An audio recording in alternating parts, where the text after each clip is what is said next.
la colaboración de Patricio de la Fuente González Carr. Patricio, ¿cómo estás? Bienvenido, buenos días. Hola, Marce, Juan, buenos días a Contexto y al auditorio. Gracias, como siempre. Ineludible la pregunta del día. Sobre qué opinamos sobre la sentencia de Javier Duarte, el fallo y sobre todo la multa que tiene que pagar. Sí. Vamos a irnos para atrás para recordarle al auditorio que hagamos juntos un ejercicio de memoria. La primera vez que supimos realmente que Duarte se pone en la escena nacional fue durante tiempos de campaña, cuando se advierte que había un avión, no recuerdo si iba rumbo a Toluca o a algún lugar, con 25 millones de pesos en efectivo.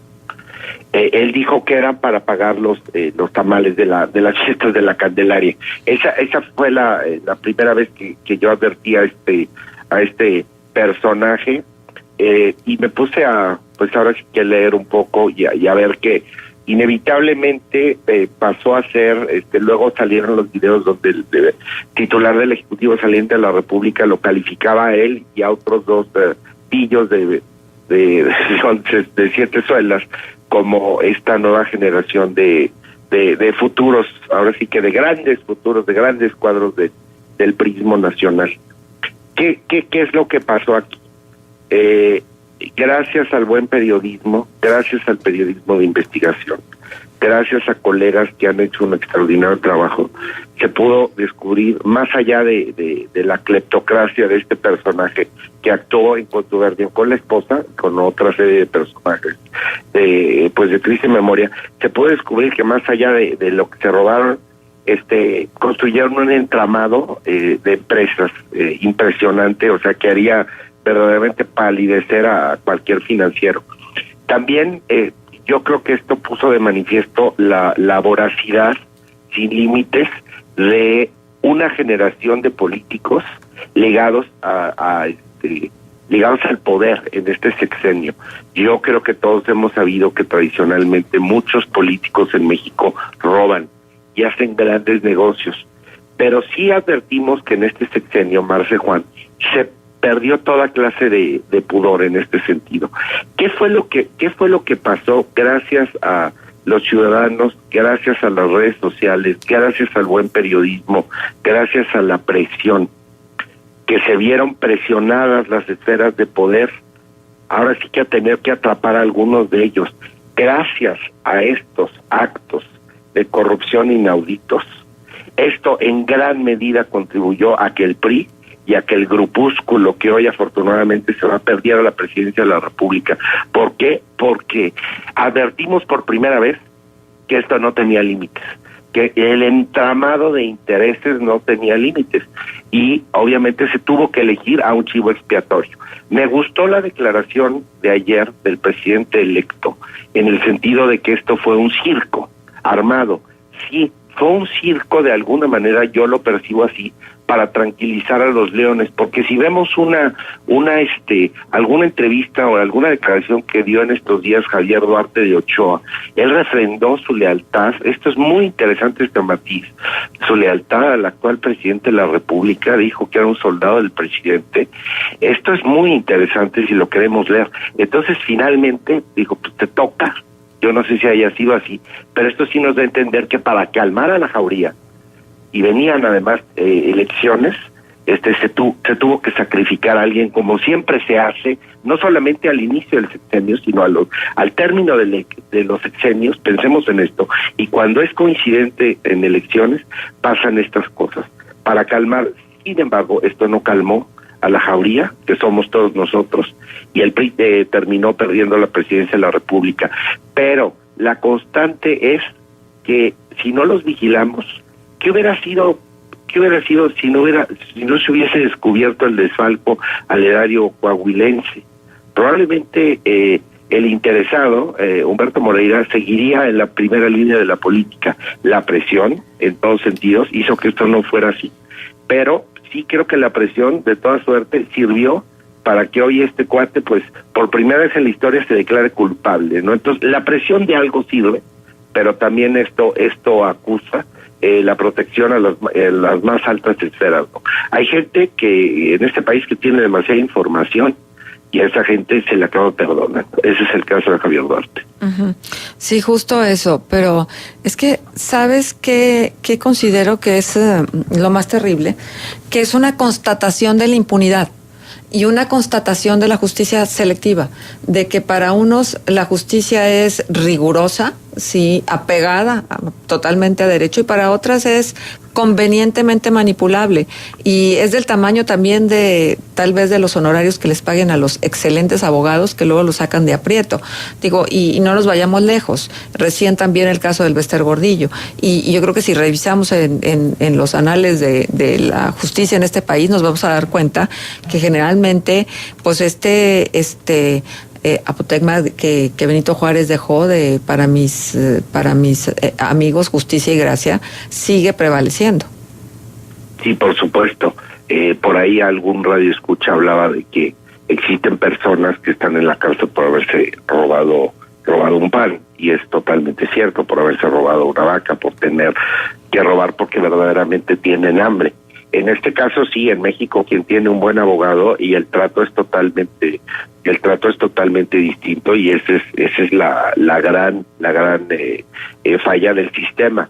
También estoy viendo con preocupación, ahorita estaba yo en la mañana revisando todas las síntesis y todas las portadas de la prensa nacional e internacional, y caía yo en la cuenta, dije, caray, nos hemos convertido en el país, Marce, cada semana hay una, y también vi Cristales, la videocolumna de Juan, y dice yo, caray, cada vez nos estamos convirtiendo en el país donde podríamos abrir una sección si tuviéramos un programa, ustedes podrían tener una sección de cuál es la noticia, el hecho en la semana que nos causa el mayor bochorno, la mayor indignación, o nos hace decir verdaderamente vivimos en una especie de realidad paralela o surrealista. Sin duda la que corona esta semana es lo de Javier Duarte, y además esto da pie a decir, caray, si para muchos listillos de la política o que quieren incursionar porque la ven como un botín, es decir, hijo, caray, este cuate ve la cantidad de dinero que hizo y finalmente en el mejor escenario pues va a pasar 3 años en la cárcel, además con pues ahora sí que una serie de comodidades, porque también las puede comprar, porque también en este país hay presos de primera, segunda y de tercera categoría, sepámoslo. Entonces, pues me aviento el tiro y digo, ¿qué son 3 años? Pues porque sí. se puede pensar, ¿qué son 3 años? No. 700 mil millones, bueno, yo no sé cuántos se virlaron este par de rateros, pero que lo diga así, pero además como ya se asumió ratero, ya le puedo decir ratero y que me demande nadie, pero este par, él y la mujer y otra serie de gentuza, que comparas y dices, oye, que son 3 años, para esa cantidad de dinero, me aviento el tiro, ¿no? Qué bonito mensaje estamos mandando, Marcelo. Exacto, pero es que es real, o sea, no podemos tapar el sol con un dedo. Esto es lo que tenemos, esto es lo que está pasando. Y por supuesto, luego se puede explicar desde aquí la necesidad del cambio y la renovación y la esperanza que pudiera traer a alguien que está hablando de combatir la corrupción.